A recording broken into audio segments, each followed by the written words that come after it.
Welcome. In 60 seconds, I'll show Wells Fargo app sign in and setup. Open the app and enter your username and password, then tap Sign In. Approve the one-time code sent to your device or email. Enable Touch ID or Face ID for faster secure access. Select Setup. Follow on-screen prompts and confirm when your biometric registers successfully. You're signed in. Let's explore balances, transfers, deposits, and security. At the top, view account balances with quick account switching. Tap an account to see recent transactions and pending items. To move money, select Transfer, choose Accounts, enter amount, then Send.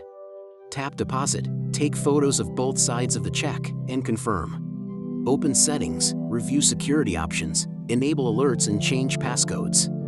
Quick tip, never share passwords, enable alerts, and keep the app updated.